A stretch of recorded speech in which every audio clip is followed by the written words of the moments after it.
హల్లెలూయా. పరిశుద్ధ గ్రంథం నుంచి 32వ కీర్తన మొదటి వచనాన్ని చదువుకుందాం. తన అతిక్రమములకు పరిహారము నొందినవాడు, తన పాపమునకు ప్రాయశ్చిత్తము నొందినవాడు ధన్యుడు. యెహోవా చేత నిర్దోషి అని ఎంచబడినవాడు, ఆత్మలో కపటము లేనివాడు ధన్యుడు. ఎవరు ధన్యులంట? ఎవరు ధన్యులు అంటే, తన అతిక్రమములకు పరిహారము నొందినవాడు, తన పాపమునకు ప్రాయశ్చిత్తము నొందినవాడు ధన్యుడు. పాపాలకి ప్రాయశ్చిత్తం ఎవరైతే చేసుకుంటారో వారు ధన్యులు. రోమీలకు రాసినటువంటి పత్రిక 4వ అధ్యాయంలో 7వ వచనాన్ని చదివితే, ఎలాగనగా తన అతిక్రమములకు పరిహారము నొందినవాడు, తన పాపములకు ప్రాయశ్చిత్తము నొందినవాడు ధన్యుడు. ప్రభు చేత నిర్దోషి అని ఎంచబడినవాడు ధన్యుడు. హల్లెలూయా. చాలా మంది అతిక్రమాల్ని విడిచిపెట్టరు, పాపాలని ఒప్పుకోరు. వీటిని విడిచిపెట్టుట ద్వారా నీవు ధన్యుడుగా ధన్యురాలుగా మార్చబడతావు. ఈ పాపాలను ఒప్పుకోవటం ద్వారా దేవుని ఎదుట ధన్యుడుగా ధన్యురాలుగా మార్చబడతావు. 1 యోహాను 1వ అధ్యాయము 9వ వచనాన్ని చదివితే, మన పాపములను మనము ఒప్పుకొనిన ఎడల ఆయన నమ్మదగిన వాడును నీతిమంతుడును గనుక ఆయన మన పాపములను క్షమించి సమస్త దుర్నీతి నుండి మనలను పవిత్రులుగా చేయును. యేసు ప్రభు వారు సెలవిస్తారు, పాపములు క్షమించుటకు మనుష్య కుమారునికి యేసు ప్రభువునకు అధికారము కలదు. యేసయ్య కలిగినటువంటి అధికారాల్లో ఒక అధికారం ఏంటి? పాపములను క్షమించే అధికారం యేసు ప్రభు దగ్గర ఉంది. కాబట్టి ఎవరైతే పాపాలని ఒప్పుకుంటారో, పాపాలని విడిచిపెడతారో, ఎవరైతే కనికరమును పొందుకుంటారో వారు ధన్యులు. హల్లెలూయా. వారు ధన్యులు. చూడండి, పాపం చేసిన వాళ్ళు చాలా మంది ఉన్నారు, కానీ ఒప్పుకున్నటువంటి వారు కూడా కొంతమంది ఉన్నారు. ఎలా ఉన్నారు? ఒప్పుకున్నటువంటి వారు కొంతమంది ఉన్నారు. పరిశుద్ధ గ్రంథం నుంచి 2వ సమూయేలు గ్రంథము 12వ అధ్యాయము 13వ వచనాన్ని చదివితే, నేను పాపము చేసితినని దావీదు నాతానుతో అనగా, నాతాను నీవు చావకుండునట్లు యెహోవా నీ పాపమును పరిహరించెను. చూసారా, దావీదు తన జీవితంలో ఒకానొక సమయమందు, యుద్ధము జరిగేటటువంటి సమయంలో ఆయన ఒక పట్టణంలో ఉన్నటువంటి ఒక భవంతి పైన సాయంకాల సమయమున ఆయన చల్లగాలికి విహరిస్తూ ఉన్న సమయంలో ఆ మేడకు కింద ఒక స్నానం చేసేటటువంటి స్త్రీ కనిపించింది. ఆవిడ ఎవరంటే, తనకు ఓన్ సెక్యూరిటీగా ఉన్నటువంటి ఉరియా అనబడినటువంటి ఒక శూరుడు భార్య. ఈమెను పిలిపించుకొని దావీదు ఆమెతో మరి దేవుని ఎదుట పాపం చేసినట్లు కనపడతా ఉంది. అయితే అలా 1 సంవత్సర కాలం అయిపోయింది. తాను అలాగే కంటిన్యూగా వెళ్ళిపోతా ఉన్నాడు. అయితే దేవుడు నాతానుతో మాట్లాడి, నా సేవకుడైనటువంటి దావీదు నా ఎదుట పాపం చేసి ఉన్నాడు, నాతానా నీ వెళ్ళి దావీదుకి ఈ విషయాన్ని తెలియపరచమన్నాడు. నాతాను ప్రవక్త దావీదు దగ్గరికి వచ్చి చాలా జాగ్రత్తగా కొన్ని మర్మయుక్తమైనటువంటి మాటలను తన ముందు పెట్టి దావీదుకి వివరించి సెలవిచ్చాడు. వెంటనే దావీదు గ్రహించి తెలుసుకొని నాతాను ప్రవక్తతో అంటా ఉన్నాడు. ఏమంటా ఉన్నాడు? నేను పాపము చేసితనని దావీదు నాతానుతో అనగా. చూసారా, ఒప్పుకోవాలి. దేవుని సేవకుడు ముందు, దేవుని ముందు, యేసు ప్రభు ముందు నీవు నీ పాపాన్ని ఒప్పుకున్నట్లయితే దానికి విడుదల దొరుకుద్ది. చూడండి, 51వ కీర్తన భాగంలోకి వెళితే దావీదు గారి హృదయం అంతా కనపడతా ఉంది. ఏమని చెప్తున్నాడు? దేవా నీ కృప చొప్పున నన్ను కరుణింపుము, నీ వాత్సల్య బాహుళ్యము చొప్పున నా అతిక్రమములను తుడిచివేయము, నా దోషము పోవునట్లు నన్ను బాగుగా కడుగుము, నా పాపము పోవునట్లు నన్ను పవిత్రపరచుము. ఎవరైతే నేను పాపిని, నేను దేవుని ఎదుట పాపం చేశాను, దాన్ని తెలుసుకొని గ్రహించుకొని ఎవరైతే దేవుని సన్నిధికి వచ్చి దేవుని ఎదుట నా పాపాన్ని కడుగు, నా అతిక్రమాలను తుడిచివేయి, నా శాపాన్ని తుడిచివేయి అని ఎవరైతే ఆయన సన్నిధిలో వారి హృదయాలను కుమ్మరిస్తారో, వారు నోరు తెరిచి ఆ దేవుని ఎదుట మాట్లాడతారో, వారి పాపాలు క్షమించబడతాయి. దావీదు రాజుగా ఉన్నాడు, ప్రవక్తగా ఉన్నాడు, కీర్తనాకారుడిగా ఉన్నాడు, మంచి వైద్యకారుడిగా ఉన్నాడు, రాజుగా ఉన్నాడు, మహారాజుగా ఉన్నాడు. దావీదుకి చాలా అర్హతలు వచ్చినాయి దేవుని ద్వారా. ఎన్ని వచ్చినాయి? చాలా వచ్చినాయి. కీర్తనలు రచించేవాడుగా ఉన్నాడు.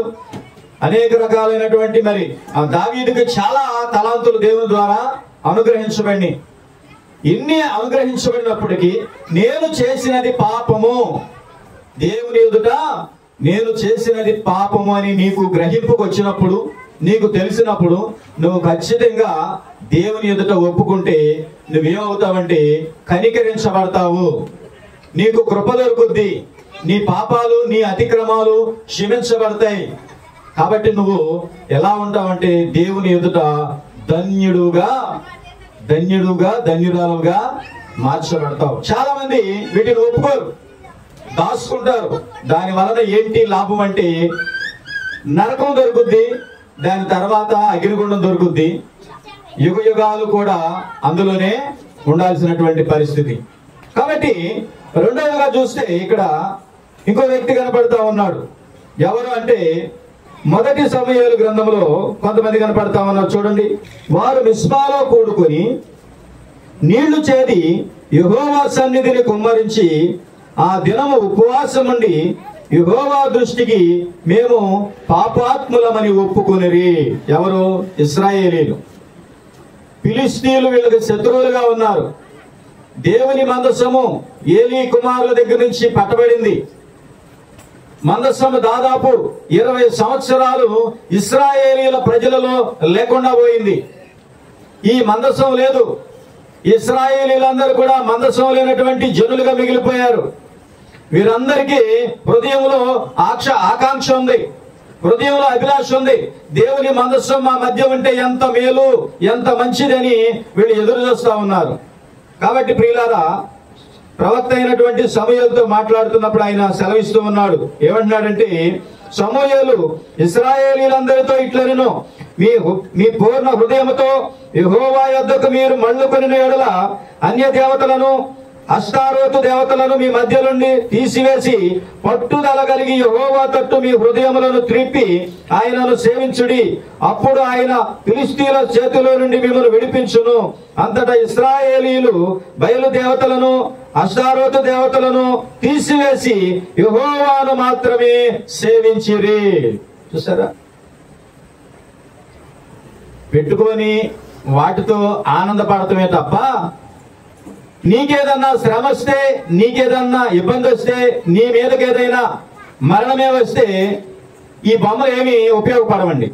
ఈ బొమ్మల వల్ల లాభం ఏమీ లేదు. కాబట్టి వీళ్ళందరూ కూడా చూడండి, అంతటా సమూయేలు ఇశ్రాయేలీలందరినీ మిస్పాకు పిలువనంపుడి, నేను మీ పక్షమున యెహోవాను ప్రార్థన చేతునని చెప్పగా వారందరూ మిస్పాలో కూడుకొని నీళ్లు చేది యెహోవా సన్నిధిని కుమ్మరించి ఆ దినము ఉపవాసం ఉండి యెహోవా దృష్టికి మేము పాపాత్ములమని ఒప్పుకొనిరి. కాబట్టి దేవుడు వారికి ఇశ్రాయేలీయులకు గొప్ప విజయాల్ని అనుగ్రహించాడు. ఎప్పుడు? మేమందరము దేవాని ఎదుట పాపము చేసిన వారము. ఒక దినమంతా ఉపవాసం ఉన్నారంట వాళ్ళు. జనులందరూ వచ్చారు, చుట్టుపక్కల ప్రాంతాల ప్రజలందరూ కూడా ఆ మిస్పాకు వచ్చి నీళ్లు చేది యెహోవా సన్నిధిని కుమ్మరించి. అంటే ఏంటి? దేవుని సన్నిధిలోనంట హృదయంలో నుంచి, మన లోపల నుంచి నీళ్లు తోడి ఏం చేయాలంట? దేవుని సన్నిధిలో ఒలికించాలి. వాటిని చూస్తాడు దేవుడు. నీవు కన్నీళ్లు విడుచుట నేను చూచితిని. అర్థమవుతుందా? మనం కన్నీరు విడవటం దేవుడు చూస్తే దేవుడు మన పాపాలను క్షమించేవాడుగా ఉంటాడు. దావీదు గారు దాదాపు 7 రోజులు ఎలా ఉన్నాడు? ఉపవాసంతో ఉన్నాడు. దేవుని సన్నిధిలో కన్నీరు విడిచి నేలన పడి లేవకయుండెను. ఇది మారు మనసు అంటే, ఇది పశ్చాత్తాపం అంటే. మారు మనసు లేకుండా, పశ్చాత్తాపం లేకుండా పాపం ఎలా పోయిద్ది? కాదు. అందుకే అన్నాడు, తన అతిక్రమములకు పరిహారము నొందినవాడు, తన పాపములకు ప్రాయశ్చిత్తము నొందినవాడు ధన్యుడు. మనము ధన్యులుగా ఉండాలని దేవుడు కోరుకుంటా ఉన్నాడు. మనము యెహోవాను ఎరుగనటువంటి అన్యుల వలె ఉండటానికి దేవుడు ఇష్టపడటం లేదు. మనము ఆయన ఎదుట ఆయన కుమారులముగా, కుమార్తెలముగా, ధన్యులముగా మనం ఉండాలని ఆయన కోరుకుంటా ఉన్నాడు. చూడండి, న్యాయాధిపతుల గ్రంథంలో కూడా కొన్ని మాటలు కనపడతా ఉన్నాయి. 10వ అధ్యాయము 15వ వచనం చదువుకుందాం. అయితే మీరు నన్ను విసర్జించి అన్య దేవతలను పూజించిరి గనుక నేను ఇకను మిమ్మును రక్షింపను. పోయి మీరు కోరుకొనిన దేవతలకు మొరపెట్టుకొనుడి. మీ శ్రమకాలమున అవి మిమ్మల్ని రక్షించునేమో అని ఇశ్రాయేలీయులతో యెహోవా సెలవిచ్చాను. చెప్తున్నా వినకుండా మీ ఇష్టానుసారంగా మీరు బొమ్మలు పెట్టుకొని కూర్చొని వాటికి పూజలు చేసుకుంటా, రంగులు వేసుకుంటా, పూలు వేసుకుంటా, ఏయో డెకరేషన్ చేసుకుంటా మీ జీవితాన్ని సాగిస్తా ఉన్నారు. కానీ మీకు శ్రమ వచ్చినప్పుడు, మీకు ఇబ్బంది వచ్చినప్పుడు, మీకు ప్రాణాపాయం వచ్చినప్పుడు అవి మిమ్మల్ని రక్షించునేమో, వాటి దగ్గరికి వెళ్ళి వాటికి మొరపెట్టుకోండి అంటున్నాడు. నేనైతే మీ మాటలు, మీ ప్రార్థన ఆలకించును అని చెప్తుంటే ఇక్కడ ఇశ్రాయేలీయులు చెప్తున్నారు, మేము పాపము చేసి ఉన్నాము, నీ దృష్టికి ఏది అనుకూలమో దాని చొప్పున చేయము, దయచేసి నేడు మమ్మను రక్షించమని చెప్పి యెహోవాను సేవింపవలనని తమ మధ్య నుండి అన్య దేవతలను తొలగింపగా ఆయన ఆత్మ ఇశ్రాయేలీయులకు కలిగిన దురవస్థను చూచి సహించలేకపోయాను. చాలా దరిద్రం మీదకి వచ్చిన తర్వాత వీళ్ళు నిర్ణయం తీసుకున్నారండి. చాలా మంది చాలా నష్టపోయిన తర్వాత అప్పుడు నిర్ణయాన్ని తీసుకునేవారుగా ఉన్నారు. చూడండి, ఎలాంటి దురవస్థలోకి వచ్చారంటే దేవుడే వారి యొక్క దురవస్థను చూచి సహించలేకపోయాను. అంత దయనీయ స్థితికి వెళ్ళిన దాకా ఎందుకు ఉండాలి? దేవుడు మనకి జ్ఞానం ఇచ్చాడు కదా, దేవుడు మనకు తెలివినిచ్చాడు కదా, దేవుడు మన హృదయానికి వివేకాన్ని ఇచ్చాడు కదా, మనకు ఆలోచన ఇచ్చాడు కదా, మనం చేస్తున్నటువంటి పని ఏంటి అనే గ్రహింపు మనకు ఉంటుంది కదా. చూడండి, ఇశ్రాయేలీలే, దేవుని ప్రజలే చుట్టుపక్కల ఉన్నటువంటి వారి క్రియలు నేర్చుకుని వారికి లాగా వీళ్ళు కూడా పూజార్హులుగా పూజించేవారిగా మారిపోయారు. మరి శ్రమ వచ్చినప్పుడు ఎవరు కాపాడుతున్నారు? నిందలు వచ్చినప్పుడు, అవమానం వచ్చినప్పుడు, ప్రాణం మీదగా వచ్చినప్పుడు కాపాడేటటువంటి వారుగా ఉన్నారు ఆ బొమ్మలో? లేదు ప్రియులారా. కాబట్టి ఇక్కడ ఇశ్రాయేలీలందరూ కూడా అన్య దేవతలను త్రోసివేసి, అర్థమవుతుందా? మనం త్రోసివేయకుండా మన హృదయంలో ఉన్నటువంటి అనేక రకాలైనటువంటి ఉంటాయి, వాటిని త్రోసివేయకుండా ఎలాగా? త్రోసివేస్తేనే ఉపయోగం. కాబట్టి వీళ్ళు మేము పాపము చేసి ఉన్నామని ఒప్పుకొనిరి. చూసారా, ఒప్పుకోవడాన్ని బట్టే దేవుడు వాళ్ళని కనికరిస్తా ఉన్నాడు. అయ్యా మేము పాపం చేశాం ప్రభువా, దయతో మమ్మల్ని క్షమించాయని నోరు తెరిచి ఒప్పుకోవటాన్ని బట్టే వారు కనికరించబడతా ఉన్నారు. మరి ఇంకో మాట చూస్తే, సొలొమోను మహారాజు గారు మందిరాన్ని కట్టించాడు. 7 సంవత్సరాలు కట్టాడు మందిరం. ఎంత జాగ్రత్తగా కట్టాడు. అక్కడ సుత్తి చప్పుడు కూడా వినపడలేదంట, మేకు కొట్టిన శబ్దం కూడా వినపడకుండా మందిరాన్ని కట్టాడంట. అంటే ఎంత సైలెంట్ గా దేవుని మందిరాన్ని కట్టాడు చూడండి. ఈ రోజులో అవ్వదు అది. చాలా మంది పని వాళ్ళతో కట్టాడు. ఆ మందిరాన్ని ప్రతిష్ఠించినటువంటి రోజు దేవుని మేఘము మందిరం మీదకు దిగి వస్తే యాజకులు నిలవలేక బయటికి పారిపోయారు. సొలొమోను మహారాజు ప్రార్థన చేస్తూ అంటాడు, అయ్యా ఈ మందిరము నందు నీ ప్రజలు ప్రార్థించినప్పుడు ఆ ప్రార్థన మీరు ఆలకించి తండ్రి వారి పాపములను మీరు క్షమించుడి. హల్లెలూయా. దేవుని మందిరం అంటే ఏంటి తెలుసా? అది చిన్నదైనా, అది తాటేగుల పాకైనా, అది ఏదన్నా కాగితాలతో పట్టాలతో వేసుకున్నా, రేకులతో వేసుకున్నా, ఎలా నియమించుకున్నా, లేదు ఒక చెట్టు కిందే పెట్టుకున్నా సరే అక్కడ మనకు పాపాలు క్షమించబడతాయి. ఎక్కడ? దేవుని మందిరంలో మనకు దొరికే ముఖ్యమైనటువంటి విలువైనటువంటి ధన్యత ఏంటంటే పాపాలు క్షమించబడతాయి. చాలా మంది దేవుని మందిరానికి వెళ్ళి కూడా పాపాలను ఒప్పుకోరండి. మహారాజు దావీదు గారే పాపాలను ఒప్పుకున్నాడు. ఇశ్రాయేలీయులు దేవుని ప్రజలు, వాగ్దాన దేశంలోనికి ఐగుప్తులో నుంచి విడిపించి తేబడినటువంటి ఈ ప్రజలు కూడా ఎన్నోసార్లు తప్పిపోయారు. తప్పిపోయిన ప్రతిసారి వాళ్ళు తెలుసుకునేటప్పటికి వాళ్ళు ఎలా ఉన్నారంటే చాలా దయనీయ స్థితిలోకి వెళ్ళిపోయిన తర్వాత మరలా దేవుని దగ్గరికి వచ్చి అయ్యా మమ్మల్ని క్షమించయ్యా అంటే అలా ఎన్నో మార్లు దేవుడు వారిని క్షమించాడు. కనికరము గలవారు ధన్యులు, వారు కనికరమును పొందుదురు. కనికరం ఉండాలి మనకి. దేవుడు మనం పుట్టించిన దగ్గర నుంచి ఇంత వయసు వచ్చేంత వరకు మనకి ఎంత తోడుగా ఉన్నాడు. దేవుని మీద మనకు కనికరం ఉందా? కనికరం ఉండాలి మనకి. మనం కనికరం కలిగిన వారమైతే మనకు కూడా ఏం దొరుకుద్ది? కనికరం దొరుకుద్ది. కాబట్టి ప్రియులారా, పాపము చేసితినని ఇశ్రాయేలీలు అనేక మార్లు మనకి ఇందులో కనపడతా ఉంటుంది. ఒప్పుకోవటాన్ని బట్టే ధన్యత, ఒప్పుకోవటాన్ని బట్టే మనకి విడుదల, ఒప్పుకోవటాన్ని బట్టే దేవుడు మనకు తోడుంటాడు. పాపం ఒప్పుకోవట్లేదా? దేవుడు కాదు నీకు తోడున్నది. ఎవరు? ఆ పాపాన్ని ఎవరు సృష్టించారో, ఆ పాపానికి నాయకుడు ఎవరో వాళ్లే తోడుగా ఉంటారు. కాబట్టి పరిశుద్ధ గ్రంథంలో కొన్ని మాటలు చూద్దాం. మత్తయి సువార్త 27వ అధ్యాయము 3వ వచనం దగ్గర నుంచి చదువుకుందాం. అప్పుడు ఆయనను అప్పగించిన యోధ ఆయనకు శిక్ష విధింపబడగా చూచి పశ్చాత్తాపడి ఆ 30 వెండి నాణెములు ప్రధాన యాజకుల యొద్దకును పెద్దల యొద్దకును మరలా తెచ్చి, నేను నిరపరాధ రక్తమును అప్పగించి పాపము చేసితినని చెప్పెను. వారు దానితో మాకేమి, నీవే చూసుకోమని చెప్పగా అతడు ఆ వెండి నాణెములు దేవాలయములో పారవేసిపోయి ఉరి పెట్టుకొనెను. చూసారా, యోధాకి అవకాశం ఉంది. ఇంకా యేసు ప్రభు వారు చనిపోలా. ఎక్కడికి వెళ్ళాలి? యోధాకు తెలుసు యేసు క్రీస్తు వారు ఎంతమంది పాపాలు క్షమించారో యోధాకి తెలుసు. ఆయనకు పాపములు క్షమించే అధికారం ఉందని యోధాకు తెలుసు. పశ్చాత్తాపడ్డాడు, కానీ మారు మనసు లేదు. ఏమి లేదు? మారు మనసు లేదు.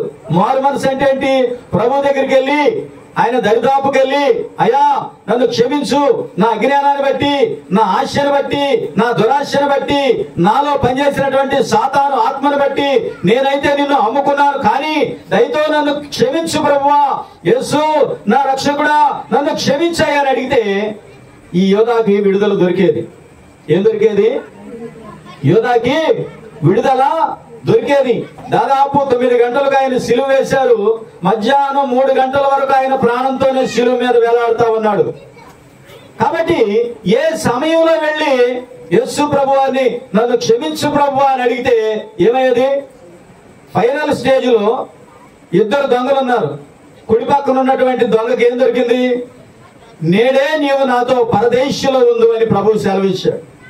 వారికే అంత అవకాశం దొరికినప్పుడు, నరహంతకుడికే, బందిపోటుకే, ప్రజలను హింసించి దోచుకునే వాడికే క్షమాపణ దొరికినప్పుడు యోధాకు దొరకదా?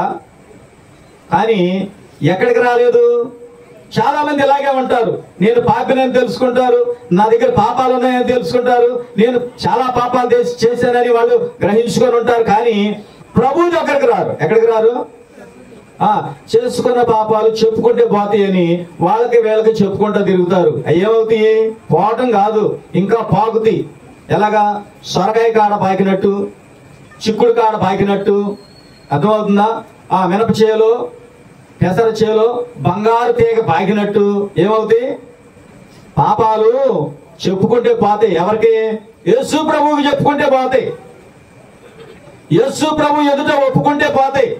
వాళ్ళకి వీళ్ళకి చెప్పావనుకో, వాళ్ళు నీ దగ్గర ఏ జీతం తీసుకోపోయినా, నువ్వు వాళ్ళకి ఏం డబ్బులు ఇగిపోయినా, వాళ్ళు ఇంకా ఊరికినే ఇంకా అనేక మందికి ఏం చేస్తా ఉంటారు?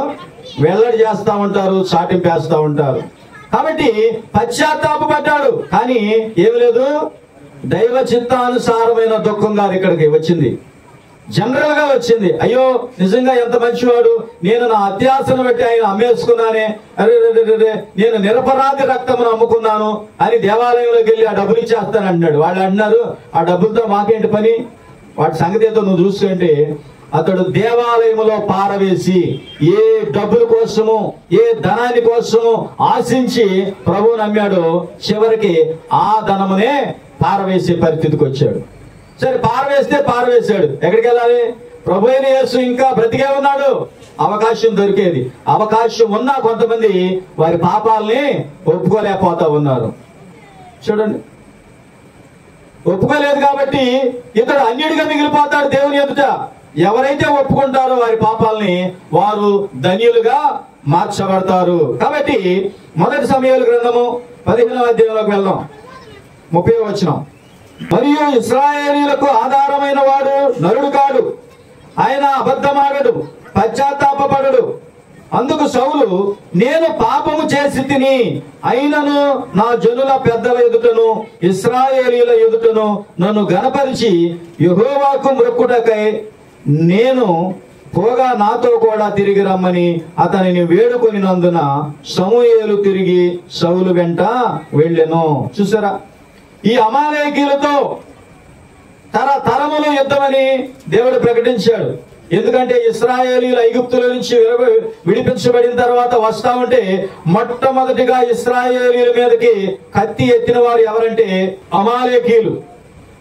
ఈ అమాలేకీయుల గురించి దేవుడు ఏం సెలవిచ్చాడంటే పాపాత్ములైన మనుషులు అంటారు. ఇక వాళ్ళకి దేవుడు అవసరం లేదు, మంచి అవసరం లేదు.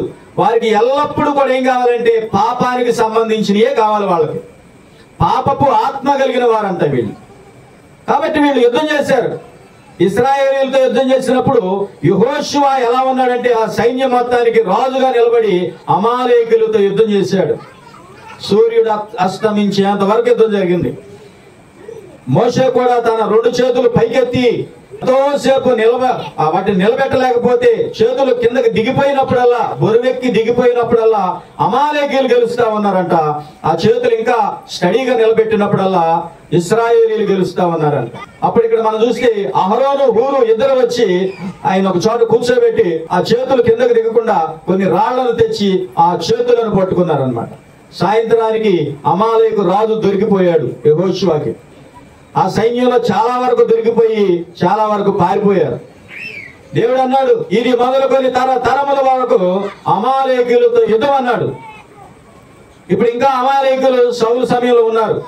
దేవుడు అన్నాడు, నువ్వు వెళ్ళి అమాలేకీయుల్ని నాశనం చేయమంటే ఏం చేశాడు? అమాలేకీయులతో యుద్ధం చేసి అందులో ఉన్నటువంటి బలమైనటువంటి గాడిదలను, బలమైన గుర్రాలను, బలమైన ఎద్దులను, బలమైన ఒంటెలను చాలా వాటన్నిటిని తీసుకొని ఈ అమాలేకు రాజును కూడా పట్టుకొచ్చాడు. దేవుడు ఏం చేయమన్నాడు? నిర్మూలన చేసే, దేనిని బ్రతకనివ్వద్దు అన్నాడు. కానీ సౌలు ఏం చేశాడు? బ్రతకనిచ్చి వాటిని తీసుకొచ్చి మళ్ళీ ఇశ్రాయేలీయుల దేశంలో ఉంచాడు. కాబట్టి ఏం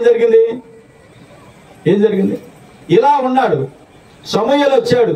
ఈ అరుపులేంటి, ఈ గోలేంటి, ఈ రెంకలేంటి, నువ్వు దేవుడు చెప్పినట్టు చేయట్లేదు, ఇవన్నీ పక్కన పెట్టు.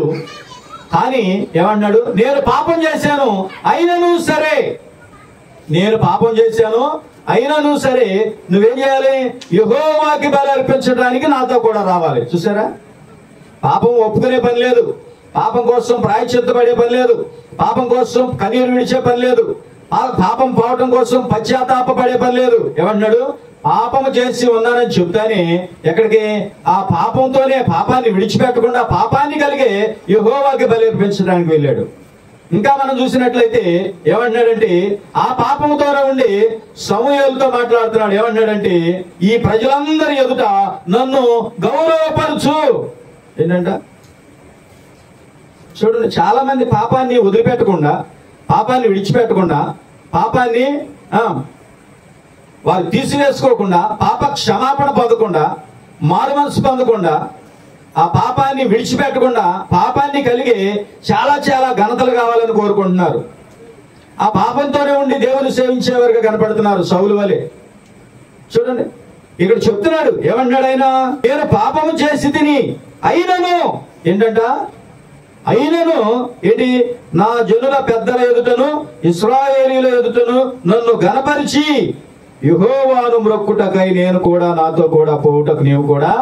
చూడండి, దేవుని వాక్యం సెలవిస్తా ఉంది, పాపములను ఒప్పుకొనిన ఎడల మనము ఏమవుతాం? కనికరింపబడతాం, క్షమించబడతాం.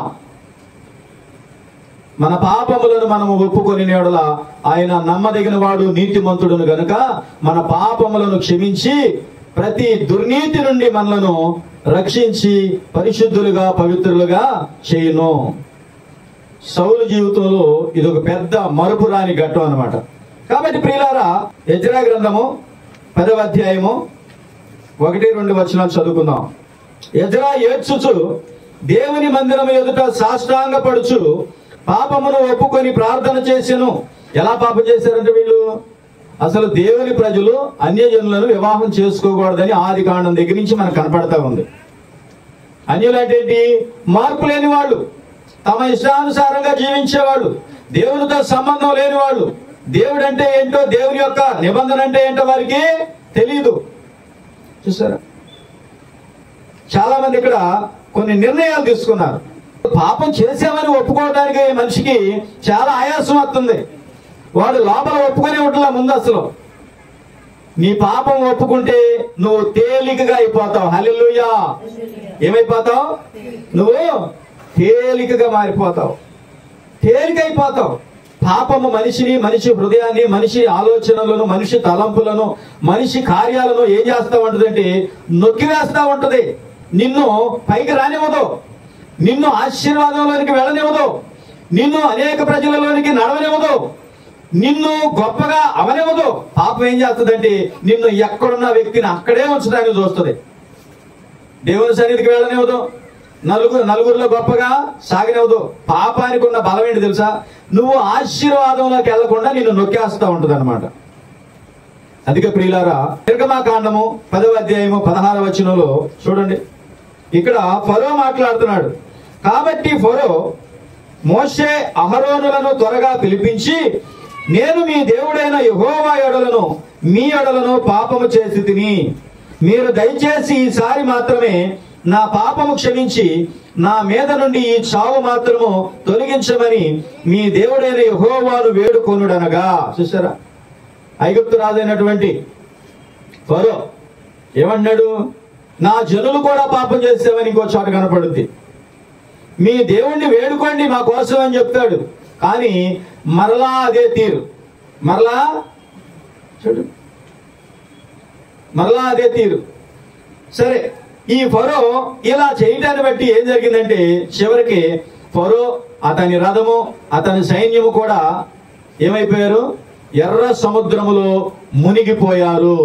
తెల్లవారిన తర్వాత చూస్తే అనేక మంది ఐగుప్తీయులు సైన్యం చనిపోయి ఆ ఎర్ర సముద్రానికి అటు ఇటు ఒడ్డులకి ఏమారంటే గాలికి కొట్టుకొచ్చారంట. శవాలు తేలిక అనపడ్డాయి.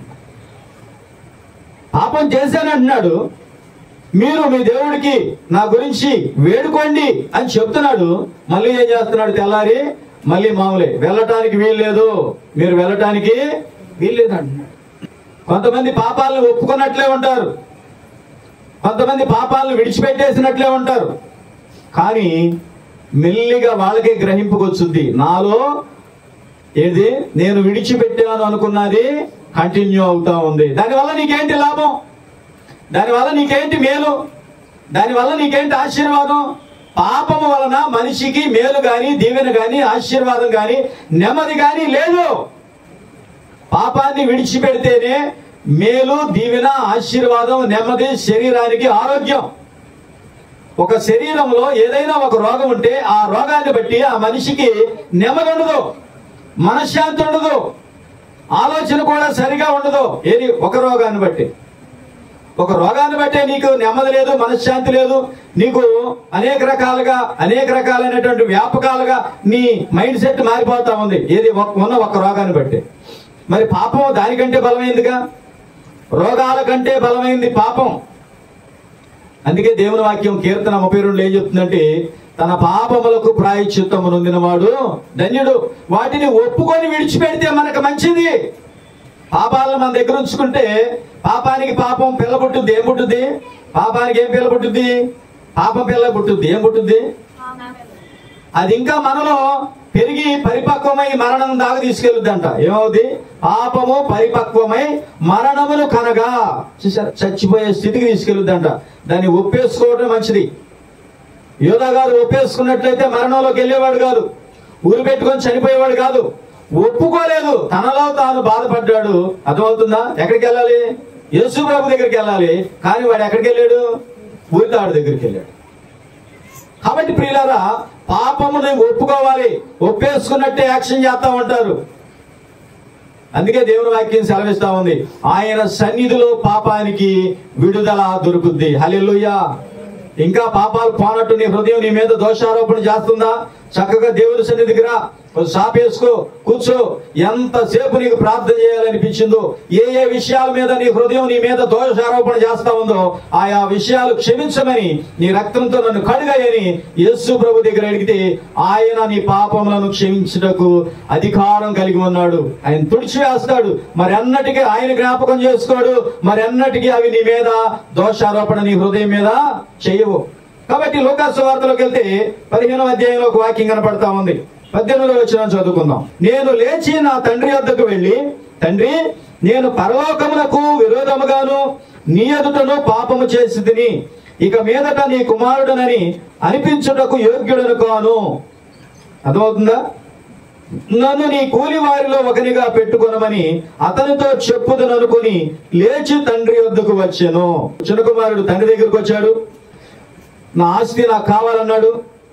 తండ్రి మారు మాట మాట్లాడకుండా తనకు రావాల్సినటువంటి ఆస్తిని తనకు ఇచ్చేశాడు. ఈ ఆస్తి అంతా పట్టుకొని దూర దేశానికి వెళ్ళిపోయాడు. తండ్రికే నా అడ్రస్ తెలియనంత దూరానికి నేను వెళ్ళిపోవాలనుకున్నాడు.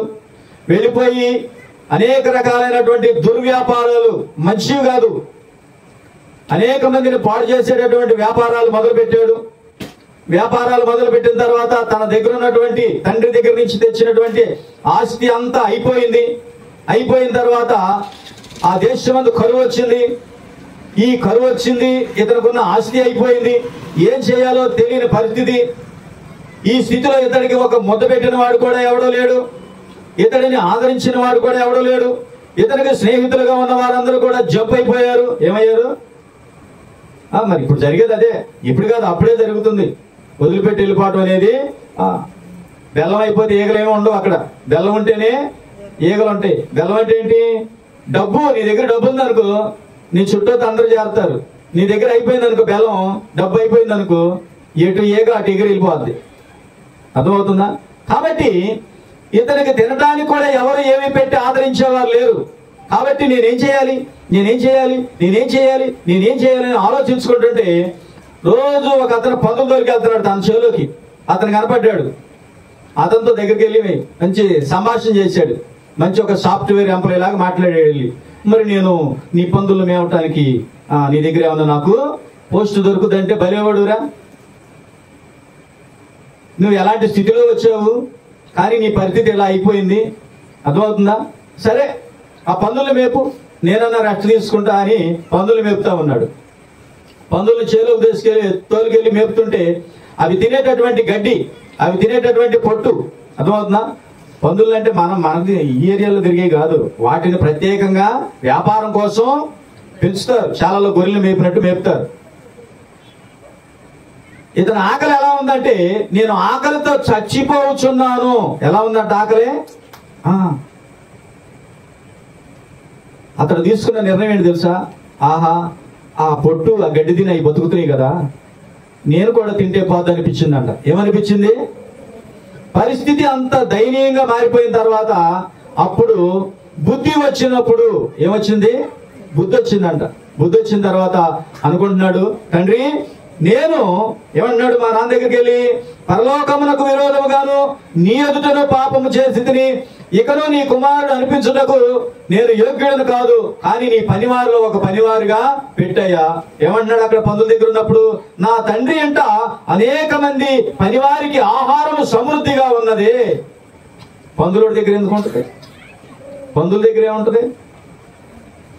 లేచి బయలుదేరి వస్తే చాలా దూరాన్ని తండ్రి గుర్తుపడతాడు కుమారుణ్ణి, తల్లి కుమారుణ్ణి, కుమార్తెని గుర్తుపట్టుద్ది. మిగతా వాళ్ళు గుర్తుపట్టకపోవచ్చు, కానీ తల్లిదండ్రి ఖచ్చితంగా వేల మందిలో ఉన్న ఆ భార్య ఎవరో భర్త గుర్తుపడతాడు. లక్షల మందిలో ఉన్న తన భర్త ఎవరో భార్య గుర్తుపట్టుద్ది. అనేక మందిలో ఉన్న పిల్లలు కూడా వాళ్ళ తల్లిదండ్రులను గుర్తుపడతారు.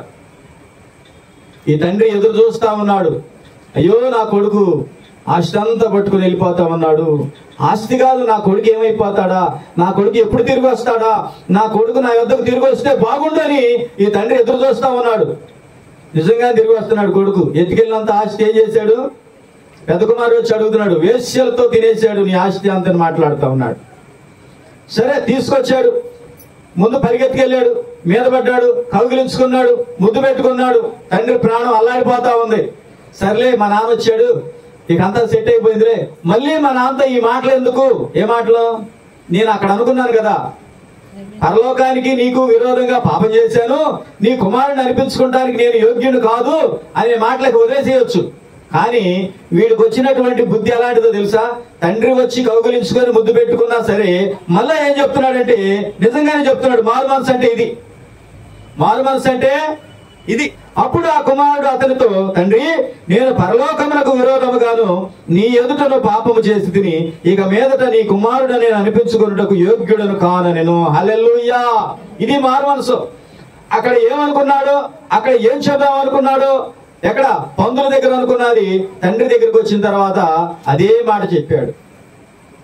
తండ్రి ఆ కుమారుని క్షమించి ఇంటికి తీసుకెళ్లి చక్కగా అతని పాత వస్త్రాలను తీసేసి మంచిగా స్నానం చేయించి ఆ తల క్షౌరం చేయించి అదొక మంచి మంచి వస్త్రాలు ధరింపజేసి వేళ్లకు ఉంగరాలు పెట్టి కాళ్ళకి పాదాలకి మంచి పాదరక్షలు తొడిగించి గొప్ప విందు చేశాడు అనమాట. హల్లెలూయా.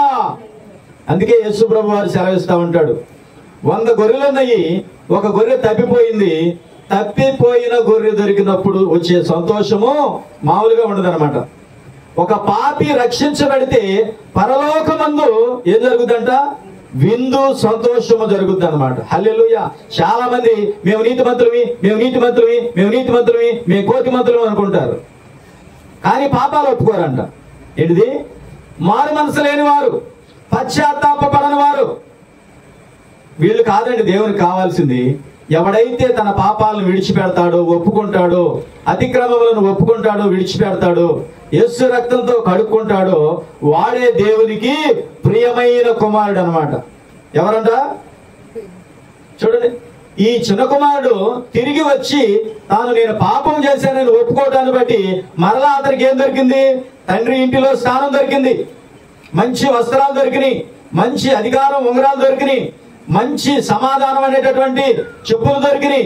మంచి స్థితిలోకి మనం కూడా ఒకవేళ తప్పిపోయినట్లయితే, పాపంలో ఉన్నట్లయితే ఆ పాపాలను విడిచిపెట్టి ఆయన ప్రభు సన్నిధికి వచ్చి ఆ పాపాలను మనం విడిచిపెట్టి ఒప్పుకొని మనం పశ్చాత్తాపడి మారు మనసు పొంది ఉపవాసం ఉండి వాటన్నిటిని మనం తొలగించుకున్నాం అనుకోండి, చిన్న కుమారుడికి దొరికినట్లు మనకు కూడా ఏం దొరుకుతాయి? దేవుని దగ్గర సమస్తము దొరుకుతాయి, సమస్తము దొరుకుతాయి. కాబట్టి రోమపత్రిక 5వ అధ్యాయము 12వ వచనం, ఇట్లుండగా ఒక మనుష్యుని ద్వారా పాపమును, పాపము ద్వారా మరణమును లోకములో ఎలాగూ ప్రవేశించునో అలాగనే మనుష్యులందరూ పాపము చేసినందున మరణము అందరికీ సంప్రాప్తమాయను, వ్యాపించెను. చూసారా? అందరికి మరణం ఎందుకు వస్తుందంటే అందరూ పాపం చేసేస్తా ఉన్నారంట. అందుకే మరణం అందరికీ వస్తా ఉంది. అయినను ఆదాము చేసిన అతిక్రమమును పోలి, ఏంటిది? అతిక్రమమే, ఆజ్ఞను అతిక్రమించటమే పాపం. మరి వీళ్ళ పరిస్థితి ఏంటి? ఆదాము గారి పరిస్థితి ఏంటి? అమ్మగారి పరిస్థితి ఏంటి?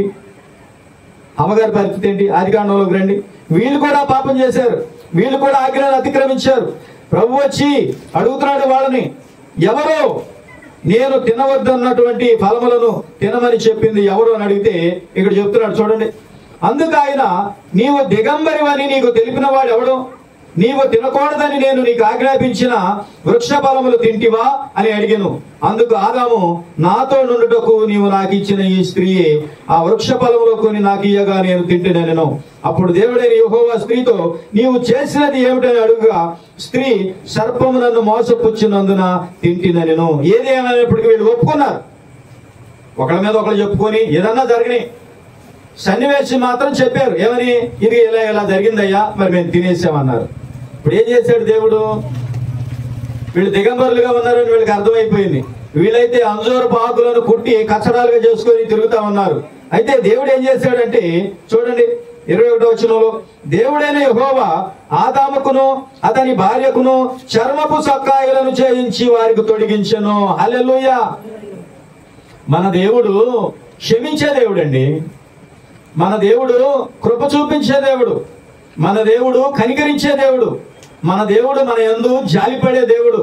ఆయన సెలవిస్తా ఉన్నాడు. ఏమని సెలవిస్తా ఉన్నాడంటే, మీ పాపములను మీరు ఒప్పుకొనిన యెడల నేను నమ్మదగిన వాడను, నీతిమంతుడను గనుక మీ పాపములన్నిటిని తుడిచివేసి మీకు రావలసినటువంటి దీవెన ఆశీర్వాదాలు నేను మీకు అనుగ్రహించదని ప్రభు సెలవిస్తా ఉన్నాడు. అందుకే కీర్తన చెప్తుంది, తన అతిక్రమములకు పరిహారము నొందినవాడు, తన పాపములకు ప్రాయశ్చిత్తము నొందినవాడు ధన్యుడు. హల్లెలూయా.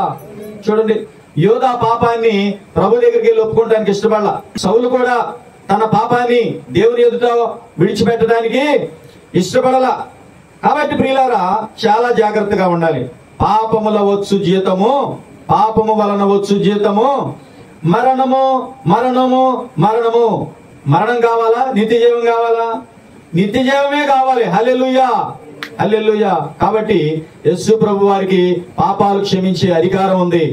ఆయన దగ్గర, ఆయన సన్నిధిలో, ఆయన ఎదుట ఆ పాపములను మనము ఒప్పుకొని యెడల ఆయన మనలను నీతిమంతులుగా మార్చును.